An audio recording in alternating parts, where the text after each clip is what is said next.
Hi, everybody. Claudia McMullen here, founder of Hugo Coffee Roasters. We are here today to talk to our first fundraising partner of 2022. Yay! Today we're here with the lovely Lindsay from Do Over Dogs, and we're here to talk about all kinds of things, including animal adoption policies, animal medical care in need, an animal in need. And we're here to just talk all about Do Over Dogs and find all about what the wonderful work they're doing back down in the Moab area. Is that right, Lindsay? So we are actually all across Colorado, although I'd love to have some Moab fosters. We are based in Colorado, and our foster homes are actually located throughout the state. Fantastic. So tell us about Do Over Dogs. Like, how long have you been around? Are you foster based only? Do you have any brick and mortar adoption center kind of thing? Sure. So Do Over Dogs was founded in 2014. There was a little bit of a hiatus since when we were founded, and then started back up around 2016, 2017. Okay. We are 100% foster based, so we don't have a shelter or a facility. We pull dogs that are on death row in shelters typically, and they go immediately into foster care once they're pulled from the shelter. Sure. So that's how our system works. And the shelters that you pull from, are they all in Colorado, or do you pull from shelters regionally? So we typically pull from shelters that are, I would say, surrounding states. So most often it's Colorado, New Mexico, and Texas. Okay. And these are likely kill shelters? Right. They're obviously kill shelters. Yes, they are all kill shelters. Yes. Okay. And do you just pull dogs because you're Do Over Dogs? That's funny that you mentioned that. We typically help dogs, but we have actually rescued donkeys and cats in the past. So I know Do Over Animals may be a little bit more accurate, but it's predominantly dogs. I feel the same way. My tagline for years was drink coffee, save dogs. And I'm like, yeah, but I love all animals and I save all animals. We support animal rescues that save every kind of animal. So, but I love my tagline, drink coffee, save dogs. So I know exactly what how you feel, because it's been a struggle for me, because I don't want to annoy like the cat people, and I don't want to annoy like the horse people. I don't want to annoy any. I just want to, it's just, anyway. So tell me about the size of your foster network. I would say that we have probably about 30 active fosters, but in our network, about 60 to 70 total. Fantastic. And do you have a sense of how many animals find their forever homes annually through you guys? I would say on average, it's between 150 to 300. So it's quite a varied range. But yeah, I would say probably around on average 200 a year. That's excellent. That's wonderful. So tell us a little bit about the process. So you pull an animal from a kill shelter, that you place that animal in one of your foster homes. Now, how does a potential forever home adopter adopt an animal through your organization? Sure. So it's a little bit of a complicated process, but only on our end. We hope for the adopters to make it as smooth as we can. So typically working with out-of-state shelters, they're pulled from the shelter and they go into short-term foster care, let's say in New Mexico, to prep for transport. So they actually see a veterinarian, they get their first set of shots, they get a physical, and then that's when they come to Colorado. If they're already out here, then when they're pulled, one of the first priorities is to get a vet visit and then a transfer into the foster home. So with New Mexico in particular, we would pull a dog from a shelter, have them vetted, would have them transported to Colorado, and therefore their foster home out here. And that's when we would start marketing them for adoption. So animals per Colorado state law have to be fixed and up to date on shots prior to adoption. So once they're in their foster home in Colorado, there will be a planned vet visit to have the dog microchipped, neutered, spayed, as well as vaccinated. Mhm. And in the meantime, we utilize social media, sometimes events, and things like that to market the adoptable dogs. Okay, so now I am I'm somebody who wants to adopt a dog from Do Over Dogs. I found my perfect dog online on Facebook when I saw your post. What do I do? So it's actually pretty easy.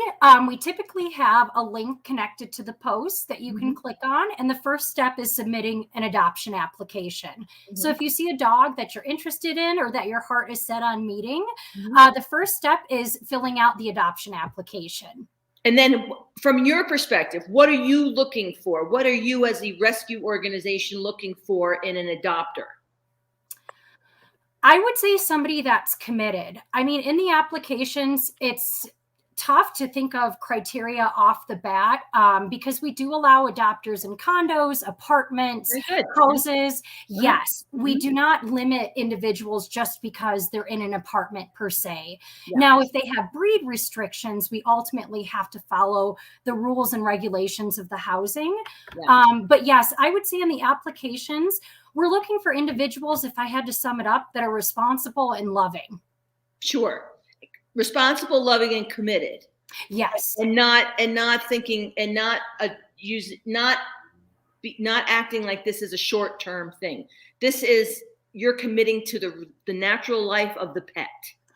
Absolutely. A lot of adopters don't realize that some of these dogs, or a lot of them, have been through hell and back. So when we're looking at placing, it's really not about quantity, it's about quality. So if an adopter identifies that they're going to keep a dog outside while they're at work or at night, those are red flags that we're going to take into consideration, especially because Colorado's got volatile weather and wildlife. It's just simply not safe to do that. So yeah, again, I guess that would go with us looking for responsible adopters. Yeah. So would you ever ask somebody, because this drives me mad, it makes me insane when I see animals in the back of trucks.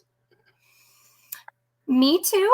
Do you ever ask people, do you have if they have a truck, do you put the dog, do you let the dog in the bed? And would that stop them from being able to adopt? It is actually a question in the application, believe it or not, that if they have a pickup truck, that they will not allow the dog to ride in an open bed. So you nailed it, Claudia. It's an absolute no, and it's asked on our foster and adopter applications. That's awesome. I think there should be laws. There probably are laws against this, by the way, in lots of jurisdictions. It's just that they're probably not enforced. I agree. I see out here on I-25, the speed limit 75 in areas. I've seen dogs in the back of a pickup truck not secured. It makes my stomach sick because we all should know what can happen. Yeah, I do this. If that happens, I'm like, I can't look at that. I'm like, whoever's driving, drive faster. I can't behind that. It makes me so upset. We had an accident. I live in a rural area, and there was an accident along the Mirror Lake Highway, and it was a pickup. 4 dogs were tossed and lost. Wow. But good news, they were all found. So that's good. But anyway, so say I adopt through you guys, and I'm like, oh, not a great fit. So another thing I want to bring up before I ask this question, I don't know. I wish there was a way that we could just scream from the rooftops, get people to understand that when you adopt a dog from a shelter or from a rescue organization, they have been through hell and back. They could have been sitting, like the organization I ran, Friends Nuzzles and Company. It has a brick and mortar shelter building. We had dogs there they were sitting in there for 9 months. They were and that's traumatic. And the idea that, to give dogs the grace to become who they are, give them the chance to get over the trauma that they've just experienced and become the best pet they can be and who they actually are. I hope people really understand that the dogs need a grace period. I couldn't agree more. I feel like people give humans, a little bit more patience and time with getting through trauma or what they've been through. And with dogs, we just expect that they're going to like everybody they meet and every dog that they meet, despite the trauma that they've been through. I absolutely agree.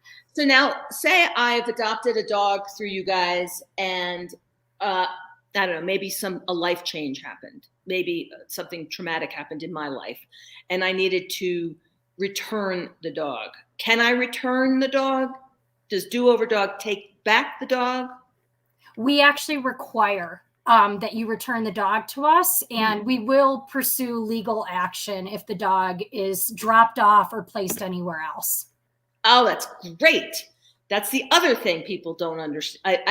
I can imagine a lot of people get upset if they maybe they didn't realize what a big deal it is to rehome an adopted dog with somebody else. You're not allowed to do that. And why aren't you allowed to do that? It's a huge liability. So as you mentioned, there are examples where there are life changes where people don't feel like they can commit to the dog anymore. Otherwise, there's failed training. There's a number of reasons. And let's say the dog is reactive towards other dogs, cats, humans, and a family rehomes that dog. It is a huge, huge liability on that individual that rehomed the dog because they signed all of the legal paperwork assuming responsibility. So it's dangerous for the adopter. It's not safe for the dog because there's no vetting that's really being taken into place. That's right. And yes, ultimately my thought is that if an individual or family was no longer able to take care of the dog, I'm hoping that us being an option to return the dog back to takes away the stress of them having to rehome as well. And take away the stress of,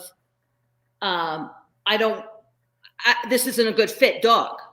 Absolutely. And I'm going to have to make it work. The idea that you have to make it work, you don't have to make it work. You would ideally make it work, but if you can't make it work, the solution is to return the dog to the organization from which you adopted the dog. Absolutely. And then we will find a home where it does work better, for the dog and the human. That's right. Okay. So now it's Friday. This is a week-long fundraiser we've been doing for Do Over Dogs. It started Monday morning and it ends at midnight on Sunday. And I hope people who are listening know, if they don't know, I'm going to let you know. What we do at Hugo Coffee is we donate $2.50 to the organization of the week. And this week it's Do Over Dogs. And we donate $2.50 for every single item sold on the website during the course of that week. So that also includes like my subscriptions, a mug, a t-shirt. Like if you don't drink coffee, buy a mug, buy a t-shirt. I still donate. So we are in day 5 and we have 2 more days. So we have to do like the call to action time of the live stream. We got to get people to buy coffee, save dogs, help Do Over Dogs. So Lindsay, just for the sake of argument, say we do a great job and I can write a check Monday morning for $300 to $500. What would Do Over Dogs do with that money? You know what? There are 2 dogs that come to my head right off the bat. And with that money, because we are donation based, we're all volunteers. None of us get a paycheck. I work full time. A lot of us do and run the organization on the side. We have a senior Rottweiler named Teddy who recently had a leg amputated, and she's got quite extensive surgical bills. So that money would absolutely go towards sweet Teddy. Otherwise, we actually do have a bait dog that's been in foster care for a while with a trainer. And we would probably support Ryan, that dog, or Teddy with that money, hands down. Oh, that's wonderful. Bait dog. Don't even get me started. God, if I can imagine how I feel about that when I'm talking about pickup trucks. Horrible. Anyway, I hope we raise so much money for you guys this weekend because I would love to help both of those dogs. I would love to help sweet Teddy. And what is the bait dog's name? Ryan. Sweet Ryan. We would love to help sweet Ryan and sweet Teddy. So let's spread the word. Let's get the word out. Buy coffee, save dogs, support Teddy and Ryan. Support Do-Over Dogs and keep supporting Do-Over Dogs because your organization is fantastic and we love you at Hugo Coffee. We love you guys too, Claudia. Thank you. Thank you so much, and you have a great weekend. Awesome. You as well. Thank you.